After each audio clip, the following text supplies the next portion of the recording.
Et bonsoir, bonsoir et bienvenue dans ce nouveau live de Planétéo. Je suis Théo, je vous accueille ce soir sur ma planète pour un nouveau live de lecture. Et oui, ce soir, et si on lisait Les âmes mortes, roman écrit par Nicolas Gogol. Nous en sommes à la première partie, chapitre 4. C'est notre troisième live sur cette œuvre. Et comme d'habitude, si vous me regardez en rediffusion sur YouTube, vous trouverez dans la barre de lecture de la vidéo ainsi que dans la description de la vidéo des timecodes qui vont vous permettre de passer l'introduction et de passer les pauses que j'effectuerai dans ma lecture, d'aller directement à l'endroit qui vous plaira dans cette lecture et dans ce chapitre 4 aujourd'hui. Et puis pour les épisodes précédents et les épisodes futurs, comme d'habitude, vous pouvez checker l'onglet playlist sur ma chaîne YouTube. Et aussitôt qu'ils seront disponibles, hop, vous allez cliquer dessus, vous suivez ça tout dans l'ordre, tout sera bien peaufiné pour que tout se suive, ce sera parfait. Normalement, la navigation sera des plus simples. Voilou. Dernier live de la semaine, on est vendredi 21h, le rendez-vous habituel sur Twitch. Un dernier live de la semaine, peut-être, puisque peut-être que je ferai un live qui n'était pas prévu en début de semaine ce week-end. On verra. Les lives le samedi dimanche, au vu de la vie que je suis en train d'adopter petit à petit, j'ai l'impression que ça va être de plus en plus compliqué de faire des lives le week-end. C'est pas interdit, mais j'ai l'impression que ça devient de plus en plus compliqué. Donc, je vous promets rien. Ça fait déjà depuis plusieurs semaines, je pense, que je vous dis que il y aura peut-être des lives supplémentaires par rapport aux lives de lecture et par rapport aux lives de gaming. En ce moment, on est en train de faire Little Nightmares 2. Mais c'est vrai que, au final, je vous préviens de l'arrivée de potentiels autres lives, notamment des lives d'illustration, des lives de dessin. Et en fait, je les mets pas en place parce que je travaille sur plein de choses dans l'ombre, comme je dis, souvent.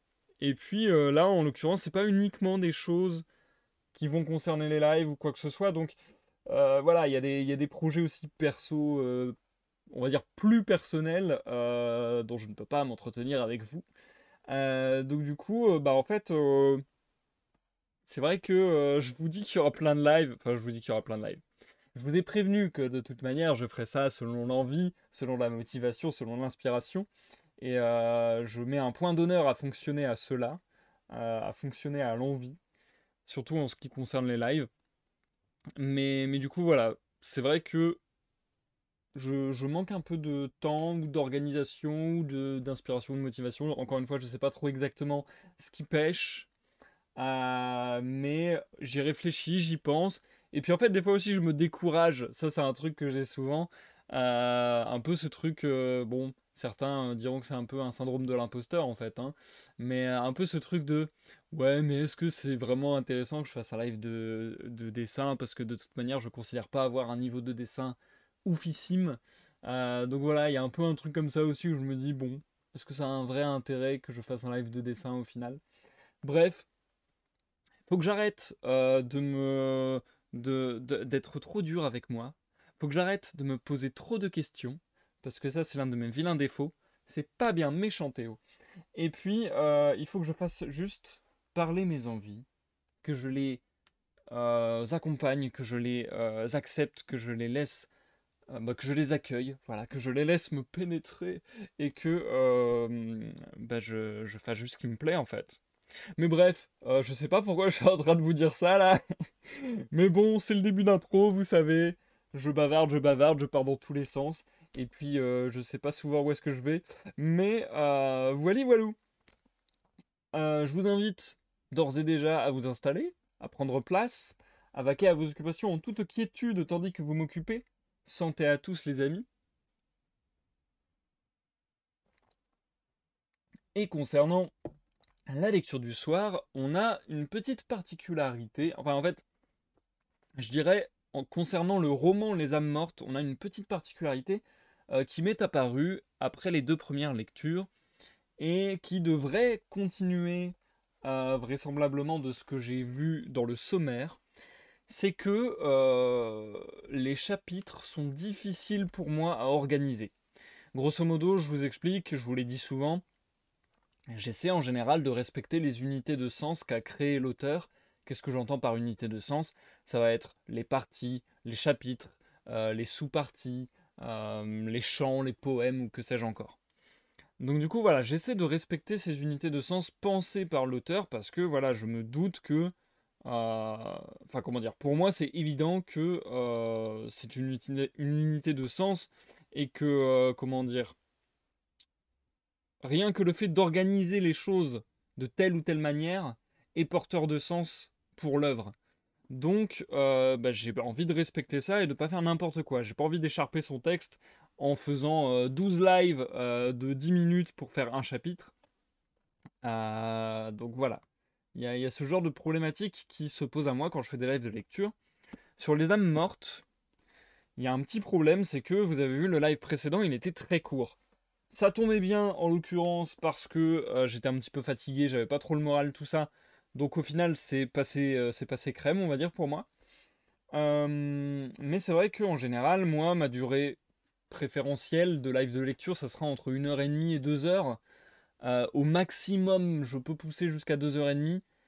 Mais vraiment, si je pousse jusqu'à 2h30, 3 heures, comme j'ai pu le faire à une époque, je sais qu'après, je perds en qualité de lecture, tout simplement parce que j'ai la fatigue qui arrive. Parce qu'en fait, bah, ça demande.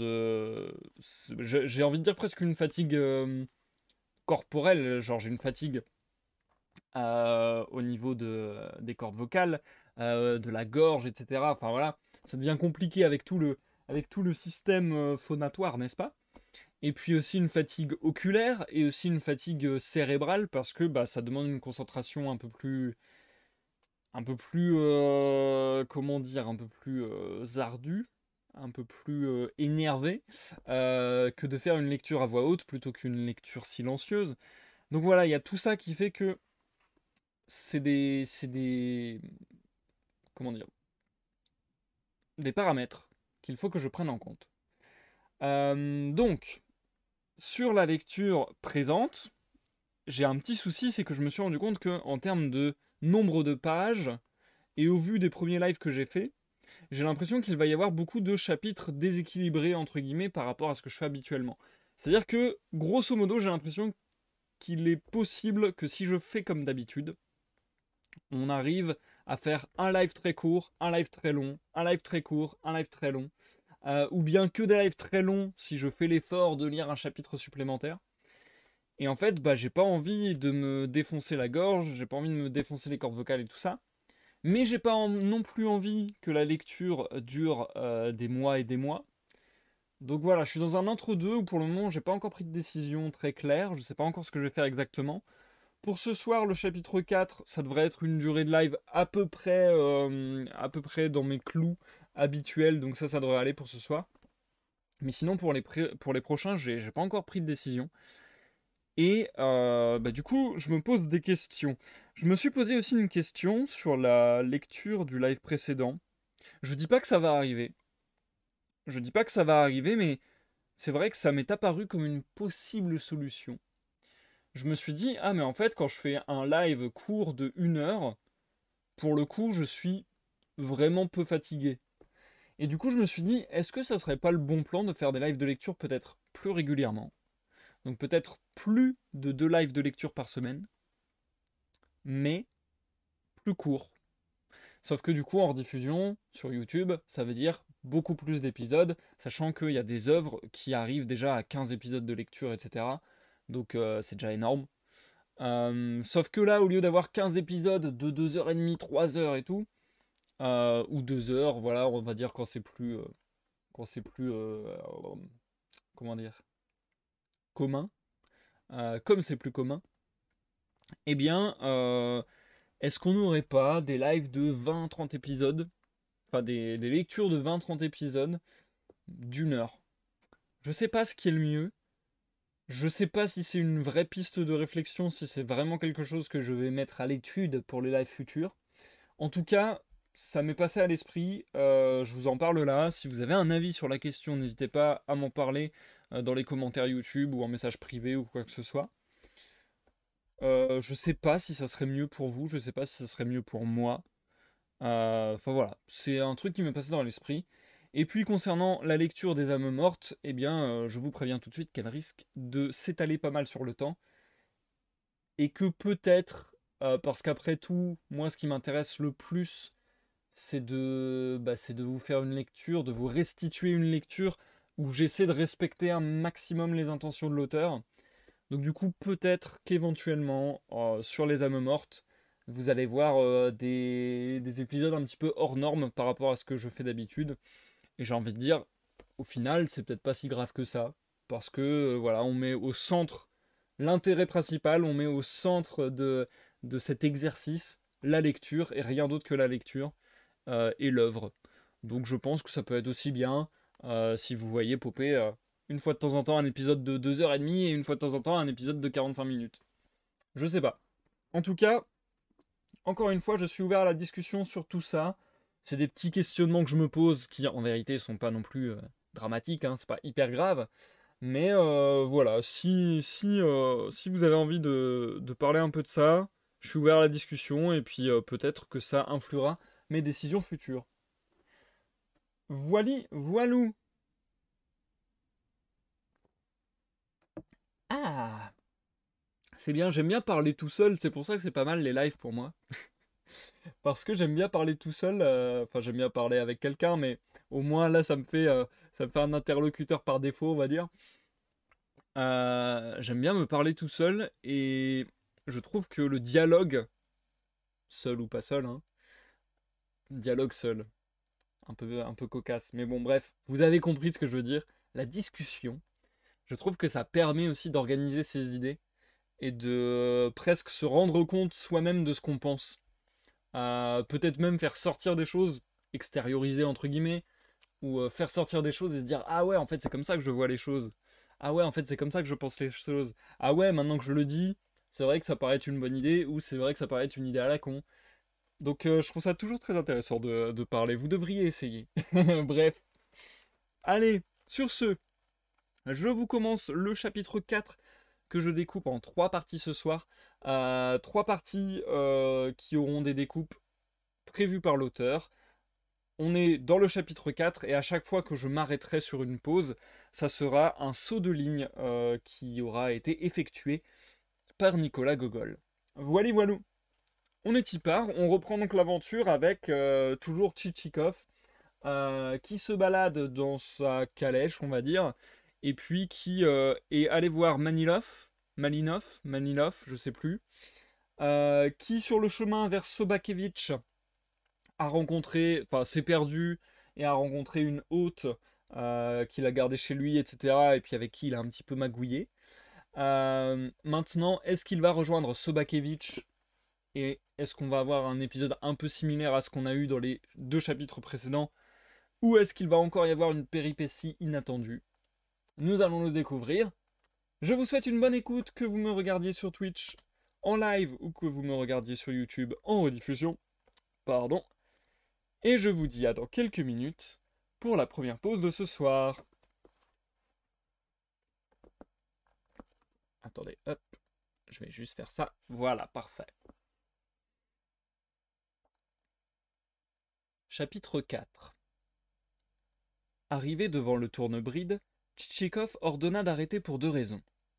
Les chevaux avaient besoin de repos, lui-même désirait se restaurer. L'auteur doit avouer qu'il envie beaucoup l'appétit et l'estomac de pareils gens. Ils n'accurent des grands personnages, pétersbourgeois ou moscovites, qui passent leur temps à composer le menu du lendemain ou du surlendemain, et ne peuvent le déguster qu'après l'absorption préalable d'une pilule qui gobe huîtres, crabes et autres monstres, quitte à aller prendre les eaux à Carlsbad ou au Caucase. Non, ces messieurs n'ont jamais excité son envie.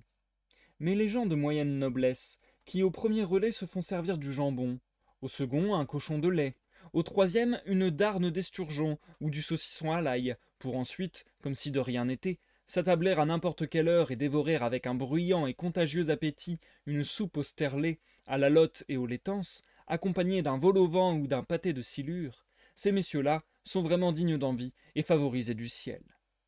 Plus d'un grand personnage sacrifierait sans barguigner la moitié de ses paysans, la moitié de ses terres, hypothéquées ou non, avec tous les perfectionnements à la russe ou à l'étrangère, pour posséder l'estomac du monsieur de moyenne noblesse. Par malheur, aucun capital, aucune terre, avec ou sans perfectionnement, ne saurait rendre possible cette acquisition. Le cabaret, bâti en rondin noirci, accueillit Tchitchikov sous son étroit auvent hospitalier, supporté par des colonnettes torses semblables à d'anciens candélabres d'église. C'était l'habituel isba russe, mais de plus grande dimension. Autour des fenêtres et au-dessous du toit, des corniches en bois blanc sculpté tranchaient sur la noirceur des murs, des vases fleuris bariolaient les volets. Tchitchikov grimpa les 3 escaliers. Arrivé sur un large palier, il se heurta, devant la porte qui s'ouvrit en grinçant, à une grosse vieille commère vêtue de percales voyantes. « Par ici, s'il vous plaît, » fit la bonne femme. Il retrouva dans la pièce le décor coutumier des modestes auberges de grand chemin. Un samovar embué, des parois de sapin rabotées, un buffet d'angle garni de tasses et de théières, des œufs en porcelaine dorée suspendus à des rubans bleus et rouges devant les images, une chatte et sa récente portée, un miroir qui réfléchissait 4 yeux au lieu de 2 et une galette au lieu d'un visage. Enfin, plantés derrière les icônes, des touffes d'œillets et d'herbes odoriférantes, tellement desséchées qu'on ne pouvait les sentir sans éternuer. « Aurais-tu par hasard du cochon de lait » demanda Tchitchikov à la commère plantée devant lui. « Oui.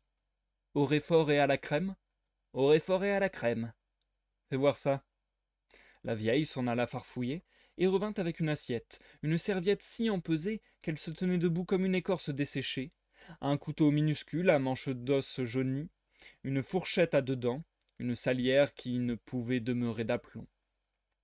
Notre héros, suivant sa coutume, lia aussitôt conversation et posa diverses questions à la cabaretière. Était-elle propriétaire ou tenancière de l'auberge? Que rapportait celle-ci? Ses fils vivaient-ils avec elle? L'aîné était-il marié? Sa femme lui avait-elle apporté une belle dot? Le beau-père se montrait-il content? N'était-il pas fâché d'avoir reçu peu de cadeaux de noces? En un mot, il n'oublia rien. Il s'enquit, bien entendu, des hobereaux d'alentour, apprit qu'il s'appelait Blokin, Pochitaïev, Milnoï, le colonel Tcheprakov, Sobakevitch. « Ah, tu connais Sobakevitch » fit-il, pour aussitôt entendre que la vieille connaissait non seulement Sobakevitch, mais aussi Manilov, et que Manilov était beaucoup plus délicat que Sobakevitch. Venait-il à l'auberge, il commandait d'emblée un poulet, du veau, du foie de mouton s'il y en avait, en un mot goûtait à tout, tandis que Sobakevitch ne demandait jamais qu'un plat, et encore exigeait pour le même prix une portion supplémentaire. Tandis qu'il devisait ainsi, tout en expédiant le cochon de lait qui touchait à sa faim, le bruit d'une voiture l'amena à la fenêtre. Une britchka légère, attelée à 3, s'arrêtait devant le perron. 2 messieurs en descendirent. Un grand blond en dolman bleu foncé, un petit brun en simple cafetan rayé. Dans le lointain s'en venait une méchante calèche vide, traînée par 4 haridelles à longs poils, harnais de cordes, colliers démantibulés. Le blond grimpa aussitôt l'escalier, tandis que le brun palpait quelque objet dans la voiture, en s'entretenant avec le domestique et en faisant des signes au cocher de la calèche. Tchitchikov crut reconnaître sa voix. Pendant qu'il le considérait, le blond avait eu le temps de trouver et d'ouvrir la porte. C'était un individu de haute stature, au visage sec ou plutôt usé, aux moustaches rousses, et dont le teint hâlé témoignait qu'il connaissait la fumée du tabac sinon de la poudre. Il adressa à Tchitchikov un salut poli, que celui-ci lui rendit aussitôt. Ils auraient sans doute lié plus ample connaissance, car la glace était rompue. Tous deux s'étaient en même temps complimentés de ce que, la pluie ayant abattu la poussière, il faisait bon voyager par cette fraîcheur. Mais, à ce moment, le brun pénétra dans la salle, et, jetant sa casquette par terre, hérissa de la main son épaisse chevelure noire. C'était un gaillard de taille moyenne, solidement bâti, les joues vermeilles, les dents blanches comme neige, les favoris noirs comme jais. Son visage, au teint de lys et de rose, respirait la santé. « Ah, bah !» s'écria-t-il en levant les bras à la vue de Tchitchikov. « Par quel heureux hasard !» Tchitchikov reconnut Nozdriov, ce gentilâtre qui avait dîné avec lui chez le gouverneur, et s'était bientôt mis à le tutoyer sans qu'il eût de son côté donné le moindre prétexte à cette familiarité. « D'où viens-tu comme ça » demanda Nozdriov qui, sans attendre la réponse, reprit. « Pour moi, mon cher, j'arrive de la foire où j'ai pris une fameuse culotte. Félicite-moi, jamais encore je ne m'étais si bien fait plumer. J'ai dû louer des chevaux de paysans pour m'en retourner. Regarde par la fenêtre. Il inclina lui-même si brusquement la tête de Tchitchikov qu'elle faillit heurter le châssis. « Tu vois, quelle rosse! Elles ont eu grand-peine à se traîner jusqu'ici, les maudites. J'ai dû monter dans sa britchka. » Il montra du doigt son compagnon. « Vous ne vous connaissez pas, mon beau-frère Mijouïev? Nous avons parlé de toi toute la matinée. »« Tu verras, lui disais-je, que nous rencontrerons Tchitchikov. Ah, frère, quelle culotte! Je suis rincé, nettoyé à fond. Mes 4 trotteurs, tout ce que j'avais sur moi, y compris ma chaîne et ma montre. » D'un regard, Tchitchikov se convainquit que Nozdriov n'avait plus en effet ni chaîne ni montre. Un de ses favoris lui parut même moins fourni que l'autre. « Et si j'avais eu seulement 20 roubles en poche? Oui, 20 roubles, pas davantage. J'aurais tout regagné et mis encore. Foi d'honnête homme. 30 000 roubles en portefeuille. » « Tu tenais le même langage quand je t'ai prêté 50 roubles, interrompit le blond. Et tu les as aussitôt perdus. Parce que j'ai commis une bêtise. Si je n'avais pas, après le paroli, plié ce maudit 7, je faisais sauter la banque. »« Tu ne l'as pourtant pas fait sauter, dit le blond. »« Non, parce que j'ai plié la carte à contretemps. Crois-tu donc que ton major joue si bien? Bien ou mal, il t'a cependant ratiboisé. »« La belle affaire, répliqua Nozdriov. Moi aussi j'aurais pu le battre. Mais qu'il essaie un doublé, nous verrons alors quel brelandier c'est. Mais aussi, ami Tchitchikov, quelles noces nous avons faites les premiers jours. Il faut dire que la foire a très bien marché. Les marchands eux-mêmes affirment n'avoir jamais vu pareille affluence. Tout ce qu'on avait amené de chez moi, je l'ai vendu au meilleur prix. Ah, vieux frère, tu parles d'une noce. Maintenant encore rien que d'y penser. Que le diable m'emporte. Ou plutôt, quel dommage que tu n'y sois pas venu. Figure-toi qu'à 3 verstes de la ville campait un régiment de dragons. Et tous les officiers, croirais-tu, une quarantaine, mon bon, nous ont tenu compagnie. Il y avait parmi eux un joyeux drill, le capitaine Potselouiev. Des moustaches, mon cher, longues comme ça. Sais-tu comment il appelle le vin de Bordeaux? De la piquette. Oh là, garçon, criait-il, apporte-nous de la piquette. Et le lieutenant Kouvchinikov, quel gentil garçon, un fêtard achevé. Nous étions inséparables. Quel vin nous a vendu Ponomariov? Il faut te dire que c'est un fripon, et qu'on ne peut d'ordinaire rien acheter dans sa boutique. Il mêle à son vin toutes sortes de drogues, bois de santal, bouchon brûlé, et le teint même au sureau. Mais s'il consent à tirer de son arrière-boutique, le cabinet particulier comme il l'appelle, une bonne vieille bouteille, alors, mon cher, on peut se croire dans l'empirée. Il nous a sorti un champagne auprès duquel celui du chef-lieu n'est que du kvass. Un certain Clicquot Matradour, comme qui dirait, vois-tu, du double Clicquot. Et encore une bouteille de vin de France étiquetée bonbon. Quel bouquet, mon cher! Ça sentait le réséda, et tout ce que tu voudras. Ah! Quelle noce! Un prince, arrivé après nous, a envoyé chercher du champagne. Il n'en restait plus une bouteille. Les officiers avaient tout sifflé. Croirais-tu que pendant le dîner, j'en ai sablé 17 à moi tout seul? 17. Tu en es incapable, fit observer le monsieur blond. Parole d'honneur, rétorqua Nozdriov. Tu auras beau dire, je te défie d'en boire seulement 10. Tiens-tu le pari? À quoi bon? Allons, parie le fusil que tu as acheté en ville. Je ne veux pas. Parions toujours. Jamais de la vie. Tu fais bien, car tu serais sûr de rester sans fusil, comme te voilà sans chapeau. Hé, Tchitchikov, comme je regrette que tu n'aies pas été des nôtres. Kouvchinikov et toi seriez devenus inséparables. Tu te serais si bien entendu avec lui. C'est un autre gaillard que le procureur et tous vos pince-mailles du chef-lieu qui regardent à chaque copec. Cela joue à tout ce que tu voudras, banque, pharaon, etc. Hé, Tchitchikov, que t'en coûterait-il de venir? Tu n'es après cela qu'un lâcheur, un habillé de soie. Embrasse-moi, mon cœur, je t'aime à la folie. Regarde, Mijouïev, le sort nous a réunis. Que m'est-il? Que lui suis-je? Il arrive Dieu sait d'où, j'habite ici. Ah! Que d'équipage il y avait, frère! Et tout cela en grand. J'ai joué à la loterie, gagné 2 pots de pommade, une tasse de porcelaine, une guitare. Mais au second coup, j'ai tout reperdu. Et 6 roubles par-dessus le marché. Quel luron, si tu savais que ce Kouvchinikov, j'ai couru avec lui presque toutes les balles.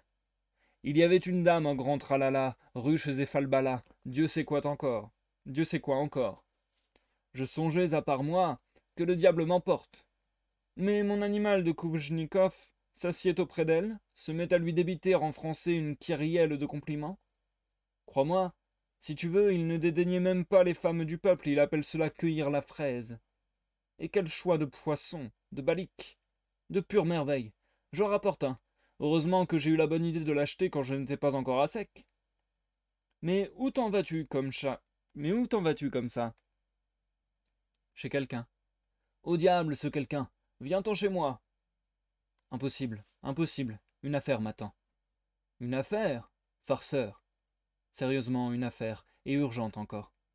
Tu mens, je parie. Voyons, dis-moi chez qui tu vas. Chez Sobakevitch. À ces mots, Nozdriov partit d'un de ces formidables éclats de rire, dont connaissent seuls le secret les solides gaillards qui s'esclaffent en tressaillant des bajoux et en découvrant toutes leurs dents blanches comme sucre, tandis qu'à 2 pièces de là, leur voisin se réveille en sursaut et s'écrie, les yeux écarquillés. Ah ça, qu'est-ce qui lui prend au compère? Qu'y a-t-il de risible? Dit Tchitchikov, assez mécontent de cette hilarité. Mais Nozdriov continuait de s'esclaffer tout en murmurant pitié, pitié, je vais crever de rire. Il n'y a là rien de plaisant. Je lui ai donné parole de l'aller voir, reprit Tchitchikov. Mais en arrivant chez ce fesse Mathieu, tu oublieras la joie de vivre. Je connais ton caractère. Tu te trompes fort si tu crois trouver là-bas gros jeu et bonne bouteille. Allons, mon cher, au diable Sobakevitch, viens-t'en chez moi. Tu verras mon balik. Cette fripouille de Ponomariov m'a assuré avec force courbette, je vous l'ai réservé. Vous pouvez courir toute la fois, vous n'en trouverez pas un semblable. Mais c'est un coquin fiefé. Je le lui ai dit en face. Écoute, le fermier des eaux-de-vie et toi, vous êtes les plus insignes fripons que je connaisse. Il n'a fait qu'en rire, le gredin, en caressant sa barbe. Kouvchinikov et moi déjeunions tous les jours chez lui. Ah, j'oubliais, il faut que je te montre quelque chose. Mais je te préviens, je ne le céderai pas pour 10 000 roubles. Oh là, Porphyre, cria-t-il par la fenêtre à son domestique, qui tenait d'une main un couteau et de l'autre une tranche de balik qu'il avait réussi à chaparder en furetant dans la britchka.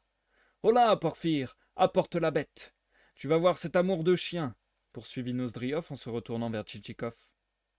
Je ne l'ai pas acheté, mais volé. Son maître ne voulait pour rien au monde s'en dessaisir. Pourtant, j'ai été jusqu'à lui offrir la jument alezane que j'ai, tu te rappelles, échangée à Gvostyriov. Tchitchikov ignorait aussi bien Gvostyriov que la jument alezane. Monsieur ne désire rien? Dit à ce moment la vieille, en s'approchant de lui. Rien. Ah, nous nous en sommes donnés, mon cher. Ou plutôt aussi, je prendrais bien un verre. Qu'as-tu en fait d'eau-de-vie? De la nisette, répondit la vieille. Va pour la nisette. Donne-moi aussi un verre, dit le blond. Au théâtre, une matine d'actrice chantait comme un canari. Hé, disait Kouvchinikov, assise à côté de moi, ce serait le moment d'aller à la cueillette aux fraises. Il y avait bien, je crois, plus de 50 baraques. Fenardi a fait la roue 4 heures durant. À ce moment, Nozdriov daigna prendre le petit verre des mains de la vieille, qui le remercia en s'inclinant profondément. Ah ah, amène-le, pose-le par terre, s'écria-t-il à l'arrivée de Porphyre, porteur du chien. Comme son maître, le domestique était affublé d'une sorte de cafetan ouaté, mais plus malpropre. Il déposa par terre l'animal, qui, étirant ses 4 pattes, se mit à flairer le sol. Voilà le matinot, fit Nozdriov en soulevant par la peau du cou la petite bête qui poussa un cri plaintif. Eh, mais tu n'as pas exécuté mes ordres, reprit-il en s'adressant à Porphyre et en examinant le ventre du chien. Tu ne l'as pas peigné? Mais si, je l'ai peigné. Alors d'où viennent ces puces? Je n'en sais rien, de la britchka sans doute. Tu mens, tu mens. Tu n'as même pas songé à le peigner, et qui puisait, tu lui en as sans doute cédé des tiennes. Regarde-moi, Tchitchikov. Quelles oreilles. Tâte-les un peu. À quoi bon? Je vois bien sans cela qu'il est de bonne race, rétorqua Tchitchikov. Non, non, tâte-lui les oreilles. Pour lui complaire, Tchitchikov palpa les oreilles et déclara. Oui, ce sera une belle bête. Et quel nez froid. Touche-le voir. Pour ne pas l'offenser, Tchitchikov s'exécuta. Un flair superbe. Un vrai Doguin. Il y a longtemps que j'en guignais un. Allons, Porphyre, emmène-le. Porphyre saisit le chien sous le ventre et le reporta dans la calèche. Écoute, Tchitchikov, reprit Nozdriov, il faut que tu m'accompagnes. J'habite à 5 verstes d'ici. Nous serons chez moi en un clin d'œil. De là, tu pourras, si le cœur t'en dit, filer chez Sobakevitch. Après tout, se dit Tchitchikov, je puis bien aller chez ce Nozdriov. Il vaut bien les autres, et par-dessus le marché, le voilà décavé. Il me paraît prêt à tout. J'en tirerai bien pied ou elle. Soit, acquiesça-t-il, mais à une condition. Tu ne me retiendras pas, mon temps est précieux. À la bonne heure. Laisse-moi t'embrasser, mon cœur. Nozdriov et Tchitchikov s'embrassèrent. Ce sera charmant. Nous allons tous trois faire route ensemble. Ah non, dit le blond. Je prends quant à moi congé. J'ai hâte de rentrer. Tu dis des bêtises, beau-frère. Je t'assure, ma femme sera fâchée. Demande une place à monsieur dans sa britchka. Jamais de la vie. Je ne te laisse pas partir. Le blond appartenait à la catégorie des pseudo-volontaires. À peine ouvrez-vous la bouche que les gens de cette sorte sont prêts à discuter. Vous ne croiriez jamais qu'ils puissent admettre une idée contraire aux leurs, traiter un sot d'homme d'esprit, emboîter le pas à qui que ce soit. Mais finalement, ils admettent ce qu'ils ont repoussé, traitent un sot d'homme d'esprit, emboîtent le pas au premier venu. En un mot, taillent bien, mais cousent mal. Taratata, reprit Nozdriov, tranchant court à un nouvel essai d'objection. Il prit la casquette du blond, la lui enfonça sur la tête et l'entraîna dans son sillage. Et pour la nisette, monsieur, fit la vieille. Ah, parfait, parfait, ma bonne. Veux-tu payer, beau-frère? Il ne me reste plus un kopek en poche. Combien te doit-on? Demanda le beau-frère. Une bagatelle, monsieur, 80 kopeks en tout. Vraiment? Donne-lui-en 50, cela suffit. C'est bien peu, monsieur, dit la vieille qui accepta pourtant la pièce avec reconnaissance et courut même leur ouvrir la porte. Elle n'était pas en perte, ayant demandé 4 fois le prix de l'eau-de-vie. Les voyageurs montèrent en voiture. La calèche de Tchitchikov roula de front avec celle où Nozdriov et son beau-frère avaient pris place. Tous trois purent ainsi converser en cours de route. La guimbarde de Nozdriov, tirée par les rosses villageoises, les suivait de très loin. Porphyre y trônait avec le mâtineau. Les propos de nos voyageurs, présentant peu d'intérêt, mieux vaudra dire quelques mots de Nozdriov qui ne jouera peut-être pas le dernier rôle dans notre poème.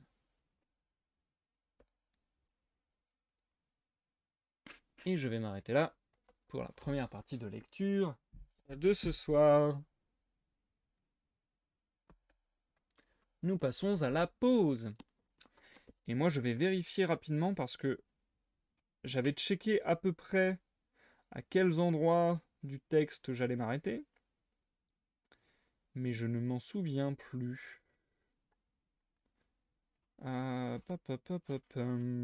98, ouais, c'est ça. C'est pour ça que j'étais perturbé. C'est parce que c'était 98. Très bien. Ok, c'est bon. C'est bon, je sais où je fais mes découpes. Ok, bon bah une nouvelle péripétie, un nouvel imprévu sur la route de Tchitchikov vers Sobakevitch.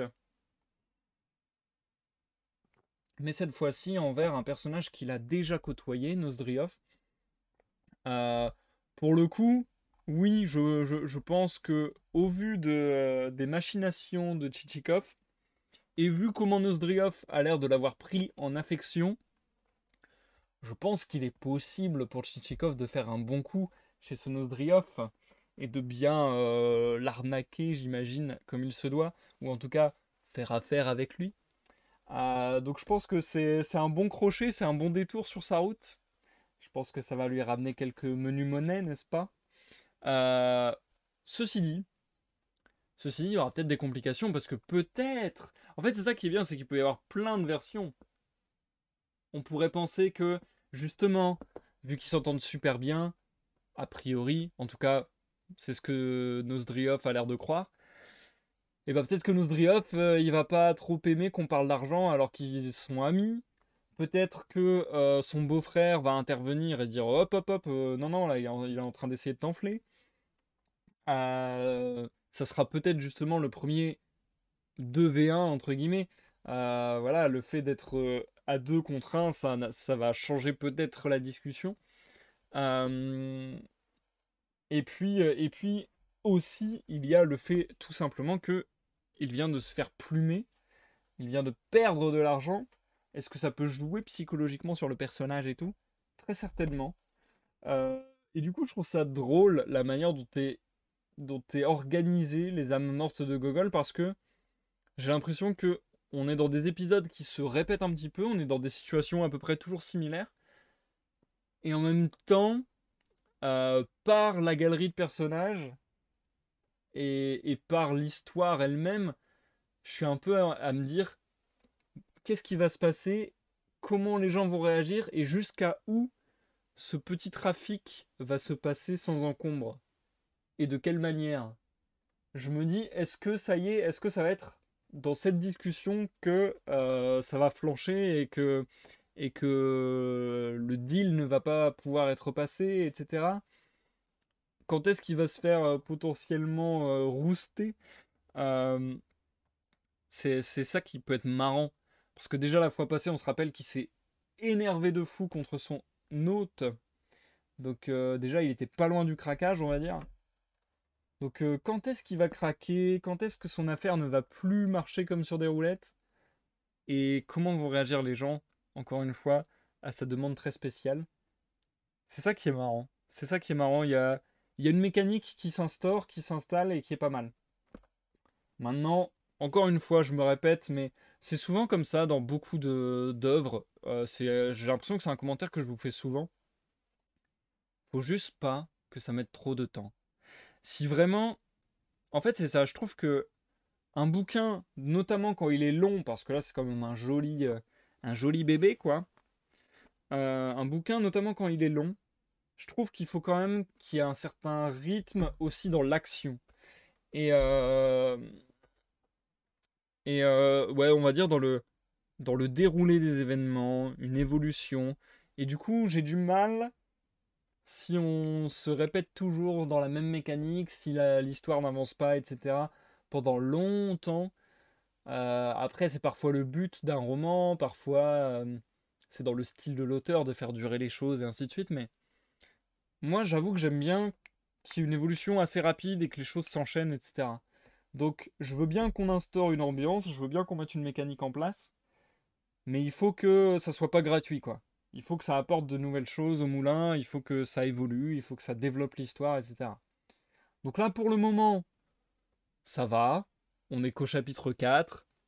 On est encore dans les scènes d'exposition, comme on pourrait dire. Donc franchement, ça va, je le vis bien. Maintenant, si ça continue, si au chapitre 7 ou 8, on est toujours sur la même mécanique, je vais peut-être commencer à trouver ça un peu lourdingue. À voir. Vu que malgré tout, j'ai pas des énormes phases de lecture ce soir, je vais reprendre directement, puisque là, je pars pour 8 pages seulement, donc ça devrait aller relativement vite. Et on va avoir certainement la petite visite de Tchitchikov chez Nozdriov. Je vous souhaite une bonne écoute pour la suite et vous dis à dans quelques minutes pour la dernière pause de ce soir. Chapitre 4, suite. Le lecteur, sans doute, connaît déjà Nozdriov de vue. Semblables gens ne sont pas rares. On les appelle de bons vivants. Ils passent dès l'enfance pour de francs camarades, ce qui ne les empêche pas d'être souvent rossés. Leur visage exprime toujours la droiture, l'audace. Ils brusquent la connaissance, vous tutoient dès l'abord, semblent vous donner toute leur amitié, mais il arrive communément que, dès le soir, ils se collettent avec vous au cours d'amicales agapes. Ils sont bavards, noceurs, farouds, batailleurs. À 35 ans, Nozdriov était resté le même qu'à 18 ou 20, un fêtard. Le mariage ne l'avait pas changé, d'autant plus que sa femme partit bientôt pour l'autre monde, en lui laissant 2 bambins dont il n'avait que faire. Une accorte servante en prenait soin. Il ne pouvait passer plus d'une journée chez lui. Son flair percevait à des dizaines de verstes les foires, bals, assemblées. Il s'y précipitait, discutait, tempêtait autour du tapis vert, car il adorait les cartes comme tous ses pareils. Son jeu n'était pas très correct, nous l'avons vu au premier chapitre. Il aimait corriger la fortune et savait plus d'un tour. Bien souvent, la partie se terminait par une danse. On le rossait à coups de bottes. on tiraillait ses épées favoris et il n'en ramenait au logis qu'un seul en fort piteux état. Mais telle était la vitalité de ces robustes joues que les favoris repoussaient vite, plus drus qu'auparavant. Et ce qu'il y a de plus étrange, ce qui même n'est possible qu'en Russie, c'est que, bientôt, comme si de rien n'était, il se rencontrait avec les amis qui l'avaient si bien étrillé. Nozdrioff était, dans un certain sens, un personnage historique. Où qu'il se trouvât, il lui arrivait toujours quelque histoire. Les gendarmes l'expulsaient, ou ses amis le jetaient poliment dehors. En dehors de ces cas extrêmes, il connaissait des aventures qui n'adviennent point à d'autres. Il s'enivrait à ne plus pouvoir que rire. Il entassait tant de hâbleries qu'il finissait par en rougir lui-même. Il mentait sans nécessité aucune, il prétendait à propos de Bottes posséder un cheval rose ou bleu de ciel, et débitait tant de sornettes que ses auditeurs s'éloignaient en murmurant « Tu nous en contes de belles ». Certaines gens ont la rage de faire des vilainies à leurs prochains, souvent sans aucune raison. Un monsieur haut gradé, des plus décoratifs, plaque à la poitrine, vous serre la main, vous tient des propos élevés, pour aussitôt vous faire en public une crasse plus digne d'un gratte-papier que d'un monsieur portant plaque à la poitrine et tenant des propos élevés. Vous demeurez stupide et ne pouvez que hausser les épaules. Nozdrioff avait lui aussi cette manie. Plus vous pénétriez dans son intimité, plus il vous jouait de vilains tours. Il répandait sur votre compte de stupides cancans, vous faisait manquer un mariage, une affaire, sans pour cela se croire votre ennemi. Bien au contraire. S'il vous rencontrait par la suite, il se montrait empressé, vous disait même « Ah ça, vieille canaille, pourquoi ne viens-tu jamais me voir ?» Nozdrioff était un vrai maître Jacques. Il vous proposait de partir n'importe où, fût-ce au bout du monde, de vous lancer dans n'importe quelle entreprise, d'échanger n'importe quoi contre tout ce que vous vouliez. Fusil, chien, cheval, tout était pour lui objet d'échange, mais sans la moindre pensée de lucre. C'était le fait d'une infatigable versatilité. S'il avait la chance de tomber à la foire sur un nigaud et de le plumer au jeu, il dépensait jusqu'au dernier sou son gain dans les boutiques, achetant tout ce qui lui tombait sous les yeux. Harnais, pastilles du sérail, châle pour la nourrice, étalons, raisins de Corinthe, lavabo en argent, toile de Hollande, fleurs de farine, tabac, pistolets, harengs, tableaux aiguisoirs, pots, bottes, vaisselle en faïence. Il emportait rarement ses objets au logis, les perdait souvent le jour même avec un autre joueur plus heureux, cédait par-dessus le marché sa blague et sa pipe, et le lendemain ses 4 trotteurs avec la calèche et le cocher. Il courait alors, réduit à un simple cafetan-court, à la recherche d'un ami qui consentit à le prendre dans sa voiture. Tel était Nozdrioff. D'aucuns trouveront peut-être ce caractère rebattu et diront qu'il n'en existe plus de semblable. Hélas, ils se tromperont étrangement. Les Nozdrioff ne disparaîtront pas de sitôt. Il en existe beaucoup parmi nous. Mais, comme ils ont sans doute changé d'habit, les esprits superficiels ne les reconnaissent point. Cependant, les 3 véhicules arrivaient au perron de Nozdrioff. La maison ne décelait aucun préparatif de réception. Perchés sur un chevalet, au beau milieu de la salle à manger, 2 ouvriers blanchissaient les murs, en fredonnant une interminable chanson. Le plancher était tout éclaboussé de céruses. Nozdrioff envoya aussitôt les badigeonneurs se faire pendre, eux et leurs chevalets, et passa dans la pièce voisine pour y donner des ordres. Les invités l'entendirent commander le dîner au cuisinier. Tchitchikov, qui se sentait en appétit, comprit sur-le-champ qu'il ne se mettrait pas à table avant 5 heures. Nozdrioff, aussitôt revenu, entraîna ses conviés faire le tour du propriétaire. Au bout de 2 heures, ils n'avaient plus rien à leur montrer.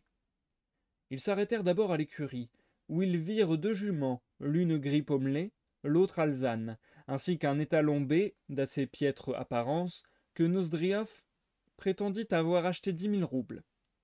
10 000 roubles, objecta le beau-frère, jamais de la vie. Il n'en vaut même pas 1000. Parole d'honneur, je l'ai payé 10 000 roubles, insista Nozdrioff. Jure tant que tu voudras, dit le beau-frère. Veux-tu parier proposa Nozdrioff. Le beau-frère refusa. Puis Nozdrioff leur désigna des stalles vides qui avaient, à l'en croire, abrité de beaux chevaux. Ils virent aussi un bouc, animal qu'une vieille croyance populaire juge indispensable dans toute écurie. En bons termes avec les chevaux, il se promenait sous leur ventre et se sentait là comme chez lui. Ensuite, Nozdrioff les mena voir un louveteau à la tâche. « Parlez-moi d'un louvard, dit-il. Je le nourris exprès de viande crue. J'en veux faire un vrai fauve. Ils allèrent voir l'étang. Il contenait, selon Nozdrioff, des poissons si énormes que 2 hommes avaient peine à en retirer un, ce dont le beau-frère se permit de douter. Attends, Tchitchikov, dit Nozdrioff, je vais te montrer un magnifique couple de chiens. Ils ont le museau effilé comme une aiguille, et la puissance de leurs cuisses est vraiment surprenante. Il les conduisit vers une charmante maisonnette, entourée d'une grande cour close de tous côtés. Ils virent dans cet enclos des lévriers de tout pelage, longs, ras, roux tiquetés de noir, marron, rouge brique, lits de vin, noirs à taches jaunâtres, qui portaient les noms les plus divers, ferrailleurs, tapageurs, voltigeurs, arrogants, flamboyants, foudroyants, acharnés, effrontés, endiablés, hargneux, impétueux, hirondelles. Nozdrioff paraissait parmi eux un père au milieu de ses enfants. Tous, dressant la queue, le fouet, comme disent nos amateurs de chiens, volèrent à la rencontre des visiteurs. Une dizaine posèrent leurs pattes sur les épaules de Nozdrioff. Tapageur donna la même preuve d'amitié à Tchitchikov, puis, se soulevant sur ses pattes de derrière, il lui lécha les lèvres, le contraignant ainsi à cracher. On inspecta les chiens remarquables par la puissance de leurs cuisses. C'étaient de belles bêtes. Puis on alla voir une chienne de Crimée, déjà aveugle, et qui, selon Nozdrioff, devait bientôt crever, bien que 2 ans auparavant, ce fût encore une brave chienne. On l'examina, elle était en effet aveugle. Ensuite, on s'en fut visiter le moulin, où manquait la pièce dans laquelle on assujettit la meule de dessus, cette meule qui court rapidement, volette, disent avec beaucoup d'à-propos nos moujiks, autour de l'arbre. « Nous arrivons à la forge, » dit Nozdrioff. Bientôt, en effet, ils aperçurent la forge. Ils la visitèrent également. « Ce champ-là, » dit Nozdrioff en désignant une pièce de terre, « est si plein de lièvres qu'on ne voit plus la terre. J'en ai une fois attrapé un par les pattes de derrière. » « Tu n'as jamais attrapé de lièvre à la main, » objecta le beau-frère. « Si fait, j'en ai bel et bien attrapé un, » répondit Nozdrioff. « Et maintenant, reprit-il en se tournant vers Tchitchikov, je vais te montrer la limite du domaine, une borne de bois et un étroit fossé. Voici ma frontière, dit Nozdrioff. Tout ce que tu vois de ce côté m'appartient, et même par-delà la borne, ce bois qui bleuit là-bas, et tout ce qui est derrière est encore à moi. Depuis quand le bois t'appartient-il ? Demanda le beau-frère. L'aurais-tu acheté récemment ? Mais oui, répondit Nozdrioff. Quand cela ? Avant-hier, et je l'ai même payé fort cher. Mais tu étais à la foire. Eh bien, Nigo, ne peut-on en même temps être à la foire et acheter un terrain ? Oui, j'étais à la foire, et pendant ce temps, mon intendant terminait ici pour moi. Ah, si c'est ton intendant, concéda le beau-frère en hochant la tête d'un air sceptique. Les promeneurs rentrèrent par le même chemin. Nozdrioff les conduisit à son bureau, dénué des attributs ordinaires de ses pièces. On n'y voyait ni livres, ni papier, mais seulement des sabres et 2 fusils, l'un de 300, l'autre de 800 roubles. Après examen, le beau-frère se borna à secouer la tête. Puis Nozdrioff exhiba des poignards turcs, dont l'un portait gravé par erreur Maître Saveli Serebriakov. Il signala à leur attention un orgue de barbarie, dont il se mit, en leur honneur, à tourner la manivelle. Les sons en étaient assez agréables, mais le mécanisme paraissait endommagé. Malbrough, s'en va en guerre, clôturait une mazurka, tandis qu'une valse rebattue servait de finale à Malbrough s'en va en guerre. Nozdrioff avait depuis longtemps cessé de tourner qu'un infatigable tuyau s'entêtait encore à siffler. Le son se prolongea quelques minutes. Alors, Nozdrioff étala devant eux ses pipes en bois, en terre, en écume, ses pipes neuves et culottées, avec ou sans étui en peau de daim, un chibouk à bout d'ambre récemment gagné aux cartes, une blague brodée par une comtesse qui s'était amourachée de lui à un relais, et possédait, à l'en croire, des mains du plus exquis superflu, mot qui, sans doute, désignait à ses yeux le comble de la perfection. Après un hors-d'œuvre de Balik, ils se mirent à table vers 5 heures. La bonne chère ne paraissait pas constituer pour Nozdrioff le but de l'existence. Certains mets étaient brûlés, d'autres pas du tout cuits. On voyait que le cuisinier obéissait surtout à son inspiration, et jetait dans le pot ce qui lui tombait sous la main. Poivre, choux, lait, jambon, pois. Pourvu que ce fût chaud, la saveur n'avait qu'une médiocre importance. Par contre, Nozdrioff ne ménagea pas les vins. On n'avait pas encore servi le potage qu'il versait déjà à ses invités, un grand verre de Porto et un autre de Haut-Sauterne, le simple vin de Sauterne étant inconnu dans nos provinces. Il fit apporter une bouteille de madère, comme jamais Maréchal n'en avait bu. Le madère emportait le palais. Connaissant le goût de nos gentillâtres, les marchands ont soin de corser ce vin avec du rhum, et parfois même de l'eau-de-vie, persuadés que les estomacs russes supportent tout.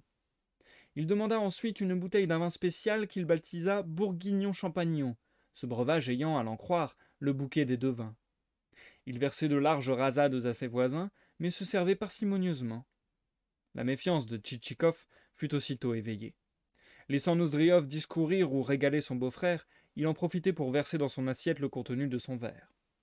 On apporta bientôt de l'eau-de-vie de Sorbe, qui, d'après Nozdriov, rappelait la prune à s'y méprendre, mais qui, au profond étonnement des invités, se révéla un atroce torboyau.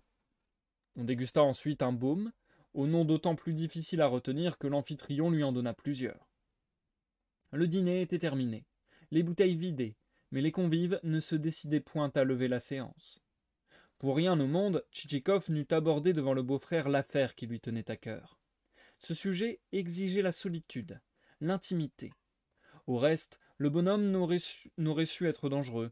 Il s'était consciencieusement piqué le nez et demeurait planté sur sa chaise en dodelinant de la tête. S'apercevant enfin de son état désespéré, il commença de prendre congé, mais d'une voix molle, pâteuse. Il semblait, suivant l'expression russe, se servir de pince pour passer le licou à un cheval. « Je ne te lâche pas, déclara Nozdriov. « Non, mon ami, non. Donne-moi congé, insista le beau-frère. Autrement tu me désobligerais. Trêve de sornette, nous allons faire une petite banque. Taille-la tout seul, frère. Ma femme m'en voudrait trop. Je cours lui donner des nouvelles de la foire, il faut bien parfois lui faire plaisir. Ne me retiens pas. Hé, Kalayo, qu'avez-vous de si important à traiter ensemble? Non, frère, non. C'est une fidèle et respectable compagne. Elle me rend de tels services que, le croirais-tu, les larmes m'en viennent aux yeux. Non, ne me retiens pas. Foi d'honnête homme, je m'en vais la rejoindre. Laisse-le partir, chuchota Tchitchikov à Nozdriov. Que pourrions-nous en tirer? C'est, ma foi, vrai, approuva Nozdriov.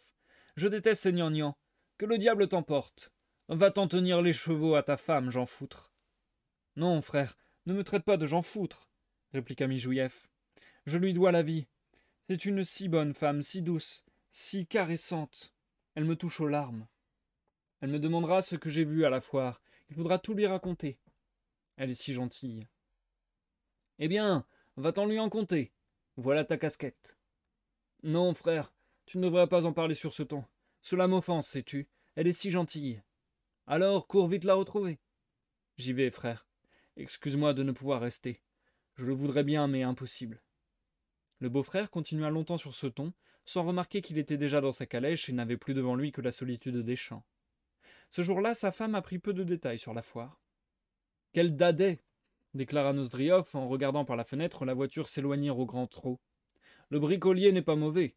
Il y a longtemps que je le guigne. Mais impossible de s'entendre avec ce nique-douille. » Et je m'arrête là pour le moment. On passe à la pause, les amis. Et décidément, je pense que je suis allergique à quelque chose parce que j'arrête pas de me gratter le nez et j'ai le nez qui coule. Je vais me mute quelques instants et me mettre hors cam. Désolé.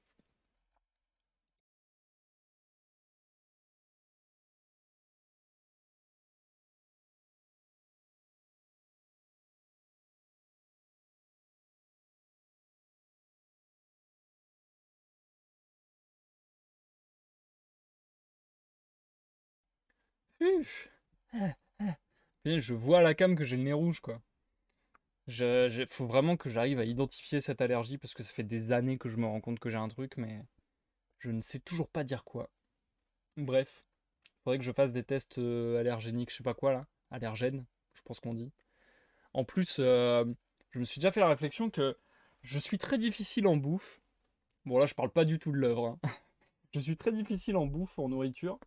Et du coup, je me suis déjà fait la réflexion que, si ça se trouve, un jour, je vais manger un truc parce que j'essaie de goûter des choses et de diversifier mon alimentation. Et j'arrête pas de me dire, si ça se trouve, un jour, je vais goûter un truc et je vais être malade comme un chien, voire je vais avoir une réaction très grave. Et ouais. Du coup, je me dis, ce serait pas mal que je fasse peut-être un test sur les allergies, ne serait-ce que pour comprendre pourquoi. J'ai l'impression que ça m'arrive qu'en live en plus, quasiment. J'ai l'impression, enfin, j'ai pas souvenir que ça me soit arrivé hors live. Il me semble pas. Donc c'est très bizarre. Mais j'ai l'impression en live de lecture peut-être notamment, ça m'arrive giga souvent que d'un seul coup, j'ai une démangeaison au nez. Si ça se trouve, c'est complètement psychologique, c'est. Je sais pas, c'est un marqueur de stress ou j'en sais rien. Pourtant, je me sens assez détendu en live de lecture notamment. Je sais pas. Je sais pas d'où ça provient. Mais bref, c'était une parenthèse.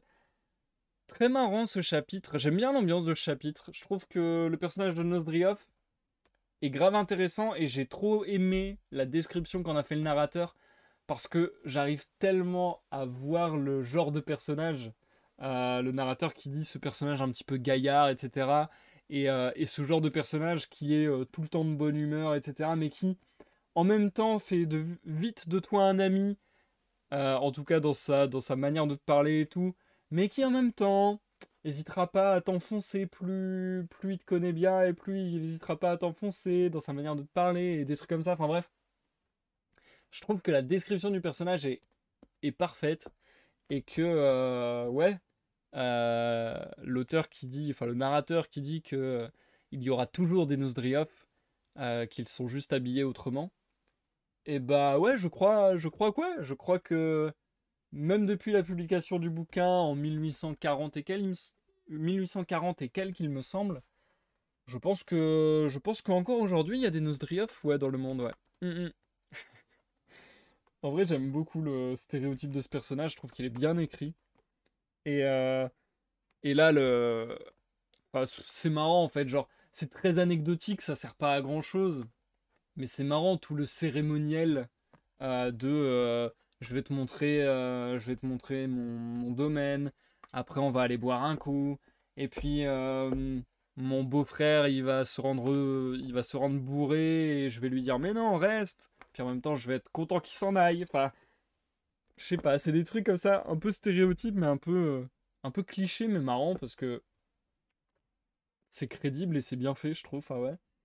Et ça nous mène petit à petit vers la fin de ce chapitre, où enfin il va certainement y avoir discussion entre Tchitchikov et Nozdriov, qui reste maintenant seul. J'ai bien aimé la petite précision sur le fait que Tchitchikov voulait attendre d'être seul, voulait attendre la solitude pour en parler. Ça montre bien que il n'aurait peut-être pas été si à l'aise que ça en 2 contre 1, encore moins avec le beau-frère de Nozdriov peut-être. Et du coup, maintenant que les voilà seuls, il nous reste une dizaine de pages à lire sur ce chapitre. Et je me doute qu'on va aller sur ce terrain. Et j'ai hâte de voir quelle sera la réaction de Nozdriov. D'ailleurs, j'aime assez parce que, avec la description qu'on a eue du narrateur de Nozdriov, je pense que l'option que je décrivais plus tôt est possible. C'est-à-dire l'option de Nozdriov, il est en mode hyper amical, hyper oh là là, on s'entend super bien. Et que peut-être, de voir Tchitchikov lui parler d'argent, lui parler d'affaires, etc., d'un seul coup, il va avoir l'impression d'être beaucoup moins ami et il va être en mode oula, à mettre énormément de distance et à dire oula, laisse-moi tranquille. Je pense que c'est une possibilité au scénario. Donc je suis très curieux de voir la fin. Est-ce que Tchitchikov va se prendre un mur? Est-ce qu'il va devoir filouter un petit peu? Et si oui, de quelle manière? J'ai hâte de voir. Allez, trêve de suspense, de suspens, comme on dirait en français, n'est-ce pas? Hop, on est parti. Et je vous reviens cette fois-ci pour l'outro du live dans quelques toutes petites minutes.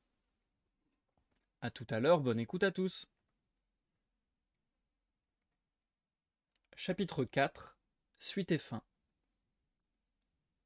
Sur ces entrefaites, Porphyre apporta les bougies et Tchitchikov aperçut dans les mains de son hôte un jeu de cartes sorti on ne sait d'où. Allons, mon cher, dit Nozdriov. Pour passer le temps, je mets 300 roubles en banque, n'est-ce pas?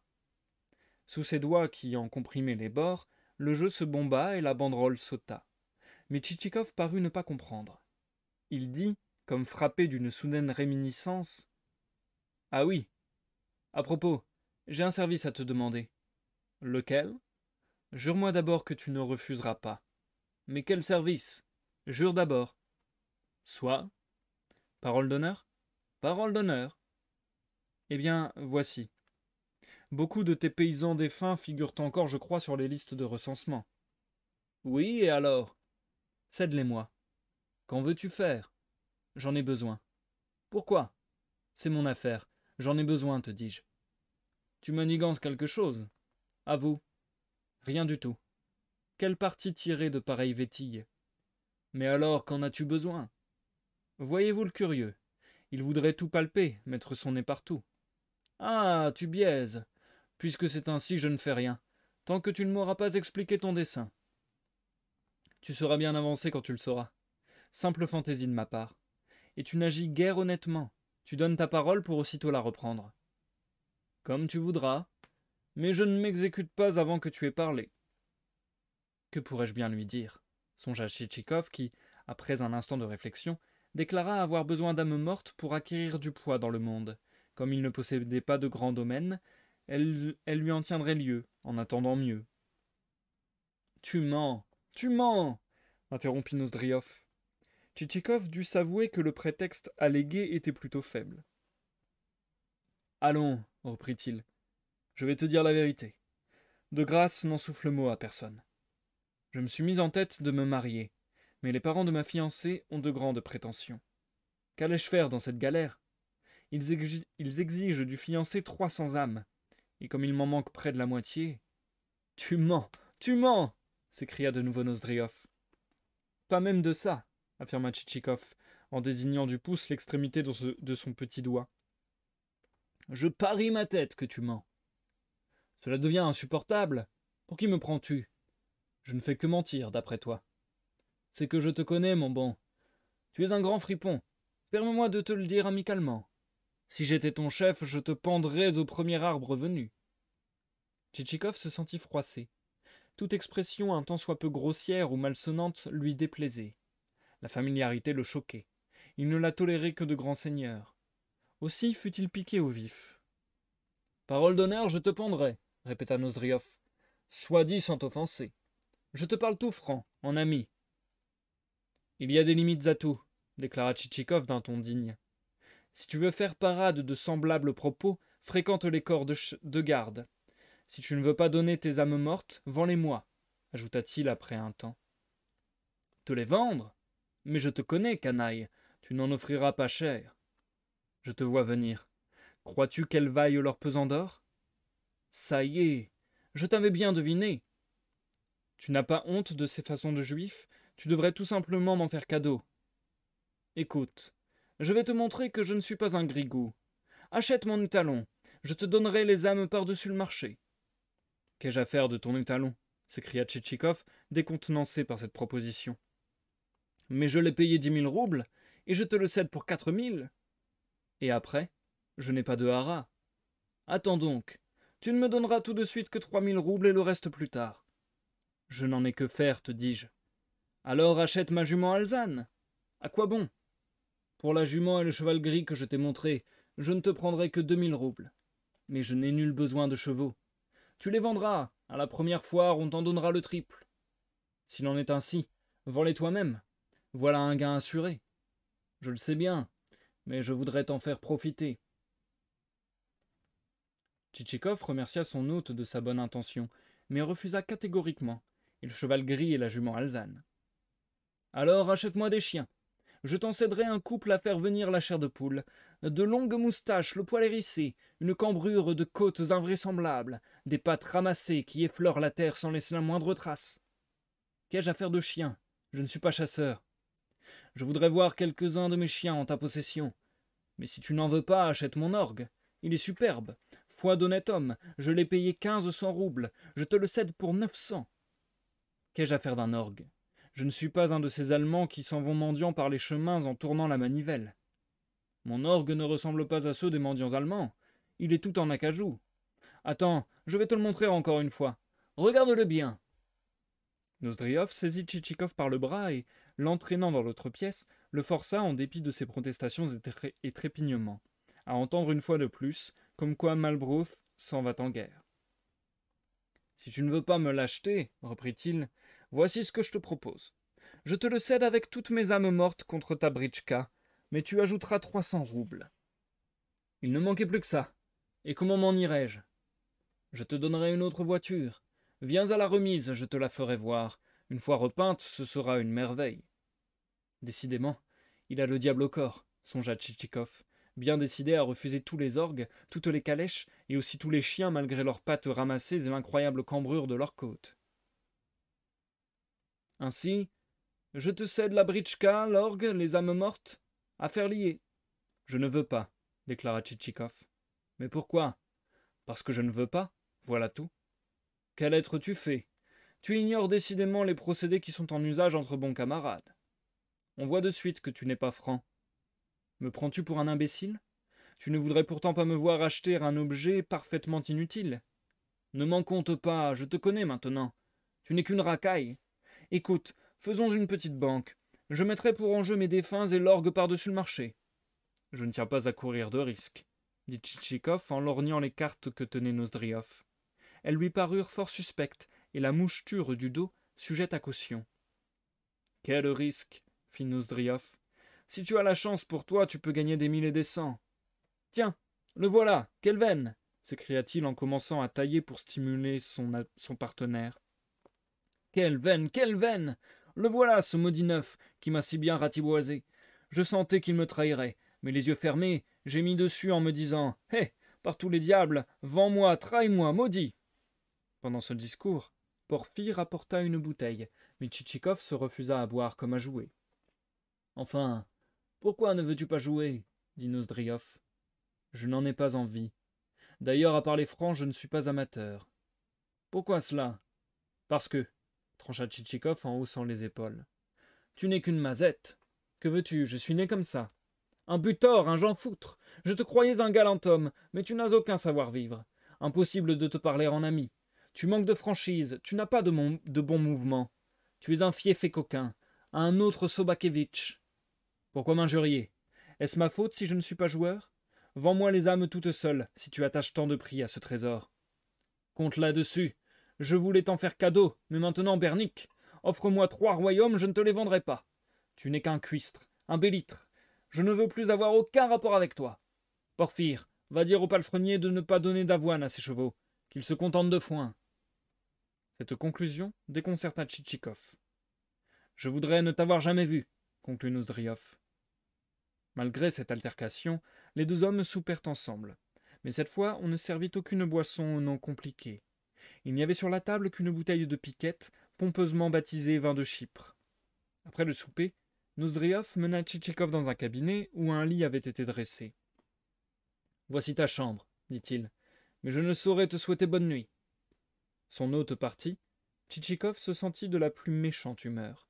Il se reprochait cette perte de temps. Il n'aurait pas dû accepter l'invitation de Nozdriov, encore moins lui parler des âmes mortes. Il avait agi à l'étourdi, en enfant, en sot. Confiait-on à un tel homme une affaire aussi délicate? Ce drôle était capable de bavarder, de broder, de colporter Dieu sait quel cancan. Imbécile, imbécile, s'injuriait Tchitchikov. Il dormit très mal toute la nuit. De petits insectes fort entreprenants le piquaient cruellement. Il se grattait la place endolorie, maugréait « Que le diable vous emporte, vous et votre Nozdriov !» Éveillé de bonne heure, il passa ses bottes et sa robe de chambre, courut à l'écurie, ordonna à Séliphane d'atteler sur l'heure. En revenant, il rencontra dans la cour Nozdriov, également en robe de chambre, et la pipe aux dents, qui d'un ton amical lui souhaita le bonjour. « As-tu bien dormi ?» s'informa-t-il. « Comme ci, comme ça, » répondit sèchement Tchitchikov. « Et moi, vieux frère, après la cuite d'hier, j'ai eu mal aux cheveux. Toute la nuit, j'ai lutté avec un si infâme cauchemar que je me gêne de le raconter. Figure-toi qu'on me fustigeait. Parole d'honneur. Et devine qui? Je te le donne en 1000. Le capitaine Potselouiev et Kouvchinikov. Puisse le rêve devenir réalité, se dit Tchitchikov. Parole d'honneur. Et il n'y allait pas de main morte. En m'éveillant, je sentis, ma foi, des démangeaisons. Ces sorcières de puce, sans doute. Mais va vite t'habiller. Je reviens te trouver, le temps d'attraper ma canaille d'intendant. Quand, sa toilette faite, Tchitchikov pénétra dans la salle à manger, le thé était déjà servi. Une bouteille de rhum l'accompagnait. La pièce portait les traces du festin de la veille. Aucun balai ne semblait avoir touché le plancher, tout couvert de miettes. La nappe même était souillée de cendres. L'amphitryon ne tarda pas à se montrer, laissant voir sous sa robe de chambre sa poitrine velue. Pipe en main, tasse aux lèvres, il eût charmé ces peintres qui détestent les gens bien frisés, bien léchés, ou tondus ras comme des mannequins de coiffeur. « Eh bien, fit Nozdrioff, après quelques instants de silence, tu ne veux toujours pas jouer les âmes ? Je t'ai déjà dit, mon cher, que je ne jouais pas, mais je veux bien te les acheter. Et moi je ne veux pas te les vendre, cela ne se pratique pas entre amis. Je ne mange pas de ce pain-là. Taillons plutôt une banque. Non, te dis-je. Alors un troc? Non plus. Eh bien, faisons une partie de dames.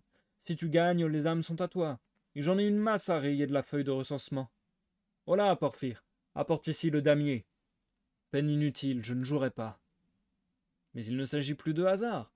Aux dames, ni veine ni tricherie ne prévalent. C'est un jeu de calcul. Je t'avoue même que je sais à peine jouer. Il faudra que tu me rendes des pions. Bah, se dit Tchitchikov, si j'acceptais. J'étais autrement d'assez belle force aux dames. J'étais autrefois d'assez belle force aux dames. Il ne saurait guère tricher à ce jeu-là. Soit, pour te faire plaisir, j'accepte une partie de dames. Les âmes vont pour 100 roubles. Comment, 100 roubles 50 suffiront. 50, ce n'est pas une somme. Je préfère ajouter aux âmes un chien de moyenne qualité ou un cachet en or pour porter en breloque. Soit, consentit Tchitchikov.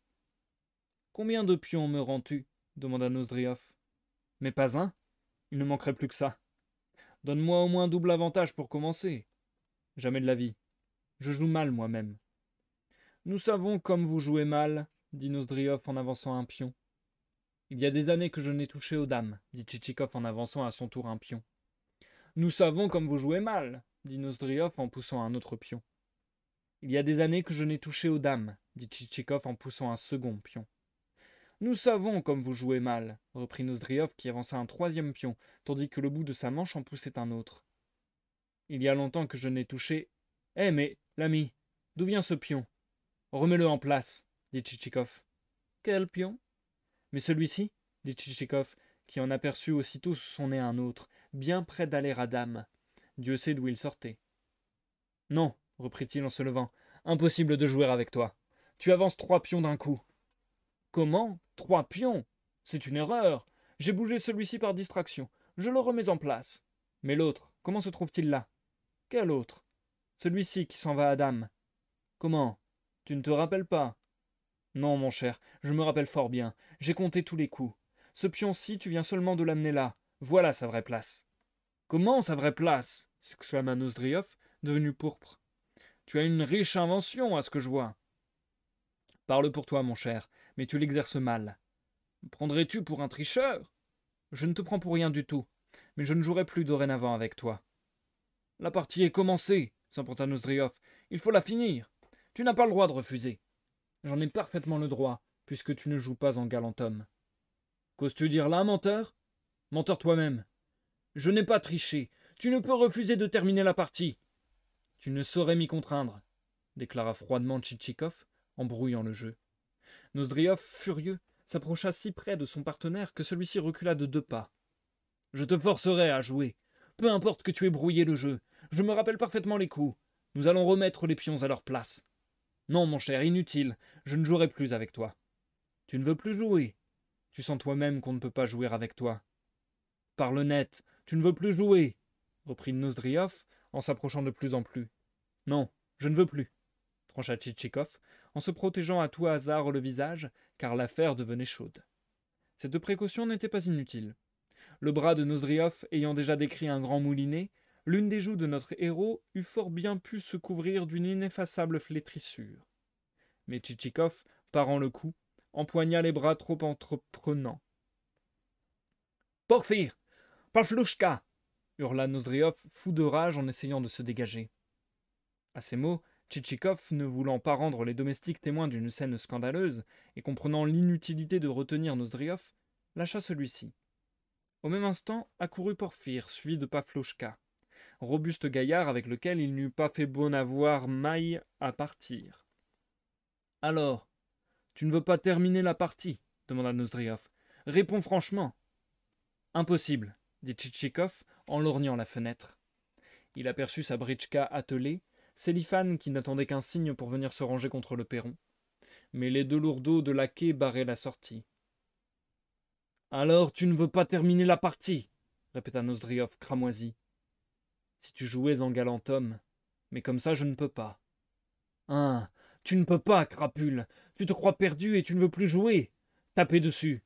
cria l'énergumène en saisissant une lourde pipe de merisier.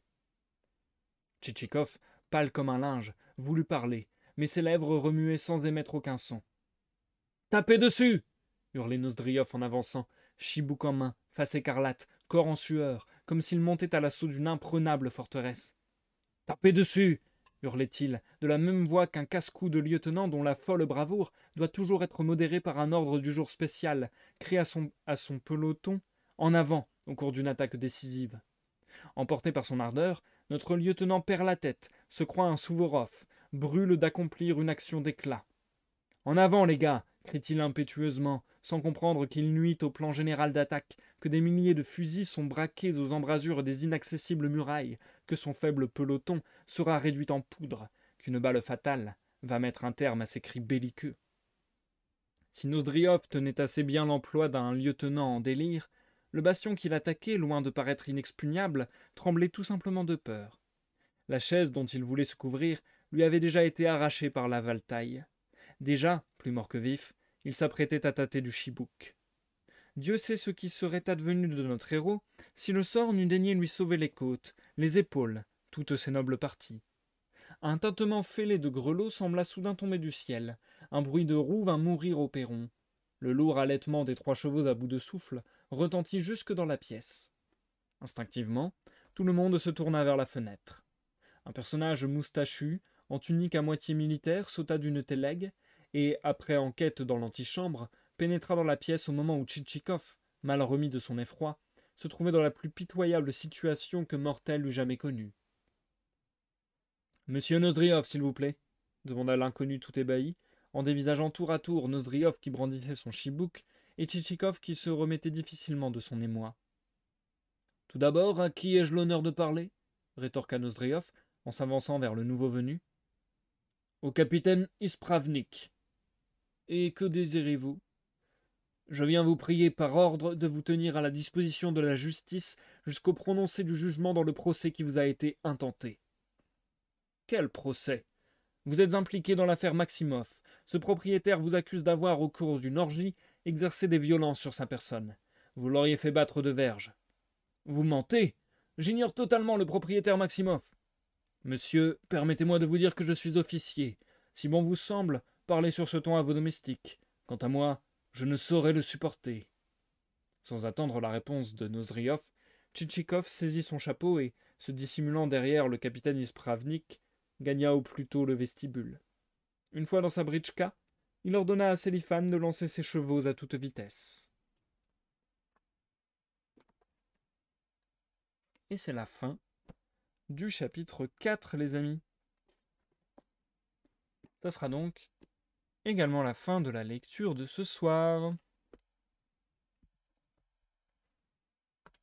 Nous passons à l'outro du live.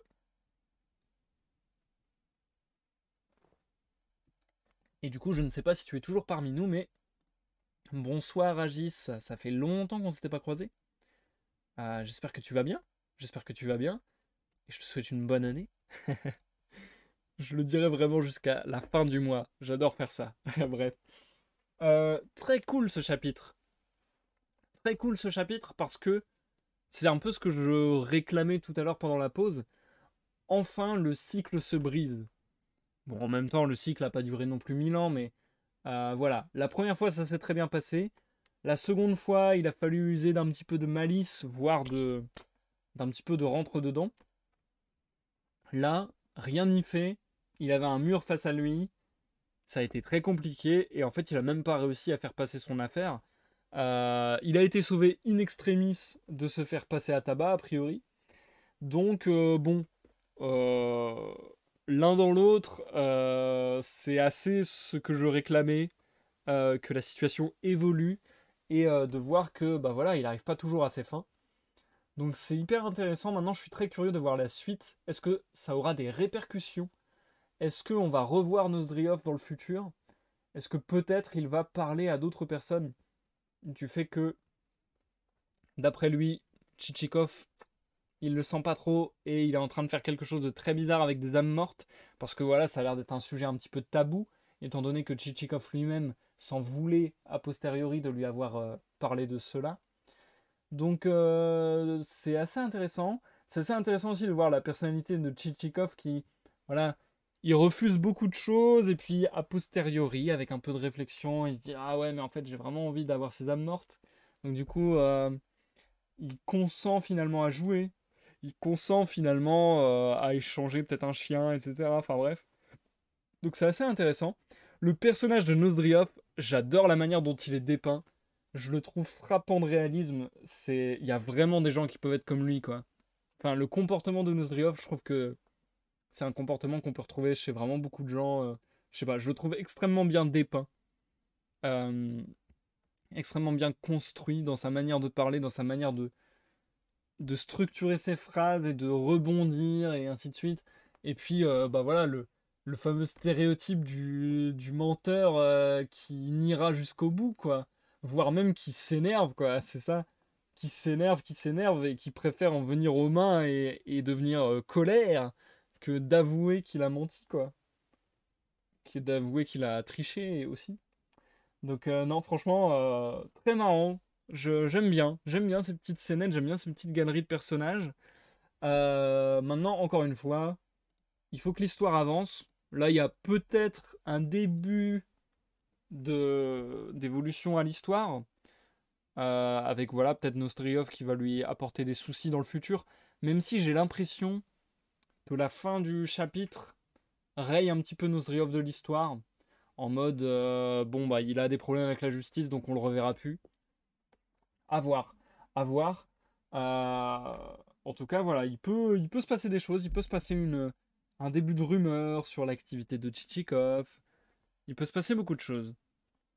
Ou bien tout simplement que maintenant, il ne va rencontrer plus que des gens qui ont beaucoup de mal à accepter son offre. Et ça va rendre ça de plus en plus intéressant, je pense. Non, franchement, je suis bien entré dedans au final. J'avais un peu peur sur le tout début de roman. Et au final, je commence à bien entrer dedans. J'apprécie beaucoup le style, notamment. Enfin bref, c'est très sympathique. Très sympathique cette lecture de Nicolas Gogol, Les âmes mortes. J'espère que c'est à votre goût également. N'hésitez pas à me faire un retour là-dessus, à me laisser un like ou un dislike selon votre appréciation de la vidéo, à laisser un commentaire, à laisser des messages en privé, à vous abonner à la chaîne, à me suivre sur les réseaux sociaux. Encore une fois, je me répète jamais assez, mais c'est la manière la plus efficace de me soutenir. Donc n'hésitez surtout pas. Et puis, euh, et puis on se tient au courant de tout ça. N'hésitez pas également à me donner des avis sur ce que je vous ai dit en début de live. Est-ce que vous auriez peut-être une envie de voir plus de live de lecture mais plus court? Ou est-ce que vous préférez que ça reste comme c'est actuellement? Voilà, ce genre de choses, ce genre de questionnement. Sur ce, on se retrouve dimanche de 21h à minuit sur Discord. Je me tiendrai à disposition en vocal pour jouer, discuter avec vous. Et puis, donc pour la veillée, quoi, habituel, rendez-vous habituel. Et puis en ce qui concerne les lives, je mets le programme de la semaine prochaine lundi sur les réseaux. Et puis, bah, vous savez que mardi et vendredi 21h, c'est le créneau lecture sur les âmes mortes. Ça, il n'y a pas de souci. Vous savez qu'on continuera certainement Little Nightmares 2 avec une session soit mercredi, soit jeudi, je pense, à 14h. C'est à peu près ça. Et puis, bah, vous savez qu'il peut y avoir d'autres lives qui pop de manière plus aléatoire, notamment ces temps-ci, je songe à faire un live d'illustration. voilou, j'ai fait le tour de tout ce que j'avais à vous dire. Et puis, bah, on est bon pour ce soir. Je vous souhaite une bonne soirée, une bonne nuit. Merci d'avoir suivi et je vous souhaite également un bon samedi dimanche. À la prochaine pour une prochaine lecture, une prochaine partie de gaming ou que sais-je encore. Et bye bye!